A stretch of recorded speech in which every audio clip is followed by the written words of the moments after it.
அண்ணன் நேரா பாக்குறாரு, அவர் நேரா பார்த்து சொல்றாரு. நீங்க அதுக்கு பதில் நீங்க ரிவர்ஸ் கேமரா வச்சுட்டு அழகா படிச்சு சொல்லுங்க. அவ்வளவுதான்.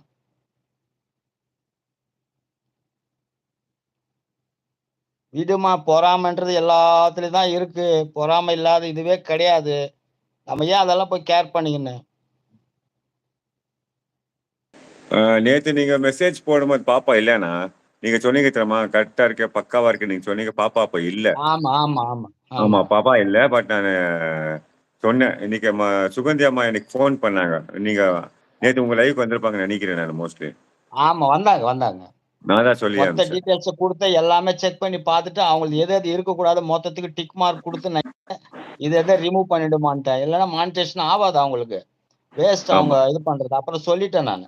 கம்ப்ளீட்டா ராத்திரி ஃபுல்லா அவங்களுக்கு தான் 1 ஹவர் கிளீனா எக்ஸ்பிளைன் பண்ணி மொத்தம் சொல்லிட்டேன். அவங்க எல்லாமே புரிஞ்சுட்டாங்க ஓரளவுக்கு. அதனால வந்து நான் இனிமே ரிமூவ் பண்ணிடுமா எத எத அப்படின்னு சொல்லிட்டேன். ஆனா ஆனந்த வீடு அந்த மாரி கிடையாது. சூப்பரா இருக்கு. அவங்களுக்கு மொத்தமே ஓன். ஃபியூச்சர்லயும் அத கன்டின்யூ பண்ணுமா, அதே மாரி கன்டின்யூ பண்ணு. வியூஸ வர வைங்க. எல்லாருக்குமே வந்து கமெண்ட் பண்ணுங்க. நல்ல கமெண்ட்டா குடுங்க. ரெஸ்பெக்ட்ஃபுல்லா இருக்கணும். அவங்களுக்கு ரிட்டர்ன் அவங்க கமெண்ட் உங்களுக்கு குடுத்தாங்கன்னா, வெறும் சும்மா அந்த ஹார்ட் பட்டன் அழுத்துறது அந்த மாரி இருக்கக்கூடாது. நல்ல மரியாதையா நீங்க ஒரு ரிட்டர்ன் குடுங்க. 10 தடவ குடுங்க. அவங்க வரலன்னா கூட குடுங்க. இது வந்து நம்ம வியூவர்ஸ் தான் நமக்கு முக்கியம். அவங்கள தான் கொண்டாடணும்.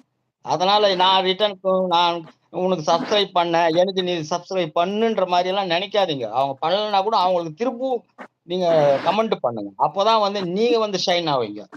ஓகேவா? சரி. அதனால அத புரிஞ்சுங்க. நமக்கு வந்து மத்தவங்க வேணும் நமக்கு. யூடியூபே வந்து அடுத்தவங்க இருந்தா தான் நம்மோம். இல்லன்னா ஒண்ணும் கிடையாது. அதனால யாரையுமே வந்து பண்ணல, அவங்க சப்ஸ்கிரைப் நமக்கு ரிட்டர்ன் குடுக்கல, அதெல்லாம் கவலையே படாதீங்க. ஆனா நீங்க செய்யறது கண்டிப்பா செய்யுங்க. வெற்றி கண்டிப்பா கிடைக்கும். அப்படிதான் எல்லாருக்குமே நான் பண்றேன். கமெண்ட் நான் வந்து இவங்க வரலாம் கேரே பண்ண மாட்டேன். நான் நல்ல போய் கமெண்ட் கமெண்ட்டா போட்டு வந்துருவேன். நீங்க வாங்க. ஆ கேர் பண்ணக்கூடாது. அதுதான் நீங்க சொல்லுவீங்க. நான் கவனிச்சுன்னே இருக்கேன். நீங்க அந்த பாயிண்ட் நீங்க சொல்றீங்க. அதனால வந்து யாரும் எதுவும் இது பண்ணாதீங்க. ரிட்டர்ன் குடுக்கலன்னு நமக்கு வருத்தப்படாதீங்க. அவங்க நல்லா வருத்தப்பட்டு கூட பரவால்ல. நீங்க 10 தடவ குடுங்க. 15 தடவ குடுங்க. 16வது தடவ யாரா இருந்தாலும் உங்களுக்கு வருவாங்க தேடி. சில சந்தர்ப்பங்கள் வர முடியாத சூழ்நிலை இருக்கும். அவங்களுக்கு நெட் ப்ராப்ளம் இருக்கும். இல்ல வேற எதனா ஃபேமிலி பிரச்சனை இருக்கும். இதெல்லாம் நம்ம இதுவா பெருசா எடுத்துக்க கூடாது. புரியுதுங்களா? எல்லாருக்குமே அது இயற்கையா எல்லாருக்குமே சில சங்கடங்கள் இருக்கதான் செய்யும். அதனால அடடா! நம்ம குடுத்தோம்.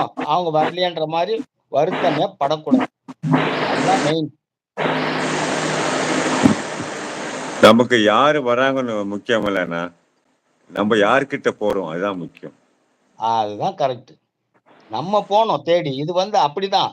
இது வந்து நம்ம தான் தேடி போய் உருவாக்கணும். 4 பேருக்கு நல்லதா பார்த்து கமெண்ட் போடணும். அவங்கள அப்ரிஷியேட் பண்ணுங்க. இது பண்ண அவங்கள வந்து மூக்கொடைக்கிற மாரி பண்ணாதீங்க. எது ஒண்ணுமே சொல்லாதீங்க. அன்பாவே அப்ரோச் பண்ணி அன்பா கொண்டுட்டு வந்துருங்க. ஈஸியா வரலாம் இது. மெயின் பாயிண்ட் ஷார்ட்ஸ்ல வந்து எக்காரணத்த கொண்டு எதுல இருந்தும் வேற எதுலயுமே போடக்கூடாது. நெறைய ஆரம்பத்துல இருக்க ஆர்வ கோளாறுல எல்லாம் என்ன பண்ணிடுறீங்க, டிவில இருந்து எடுத்து போட்டுறீங்க, வெப்சைட்ல இருந்து எடுத்து போட்டுறீங்க, அடுத்தவங்கள்து எடுத்து போட்டுறீங்க. இதெல்லாம் இன்னைக்கு தெரியாது. நீங்க என்னவோ வியூஸ் வந்துருச்சு, லட்சக்கணக்குல நமக்கு அப்படின்ற மாரி நெனைப்பீங்க. அது ஆட்டோமேட்டிக்கா 2 இது இருக்கு, சிஸ்டம் இருக்கு. ஒண்ணு ஆட்டோமேட்டிக், இன்னொன்னு வந்து மேனுவல்.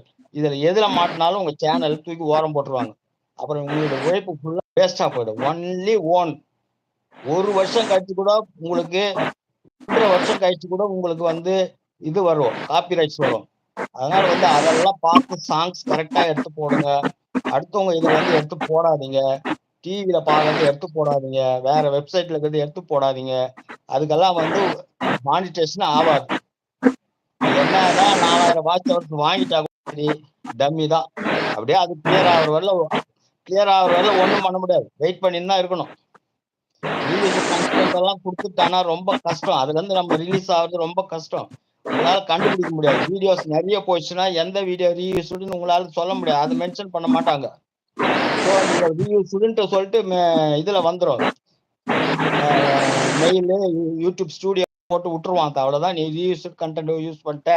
இனிமே உன் சேனல்ல அத கிளியர் பண்ற வரையிலும் ஒண்ணும் பண்ண முடியாதுன்ற மாரி குடுத்துருவாங்க மெசேஜ். நம்ம வெயிட் பண்ணி தான் இருக்கணும். சோ அந்த ரீயூஸ் வர்ற மாரி பண்ணாதீங்க. அதே மாரி காப்பி ரைட்ஸ் வருதுன்னா பயப்பட வேணாம். காப்பி ரைட்ஸ் வருதுன்னா ஒண்ணும் இல்ல. அது அவங்க உரிமை கேட்கறாங்க. என்னுடைய இத எடுத்து நீ போட்டிருக்க. உனக்கு இவ்வளவு வருமானம் வருது. அந்த வருமானத்த எனக்கு குடுத்துடுறியா? இல்ல எப்படி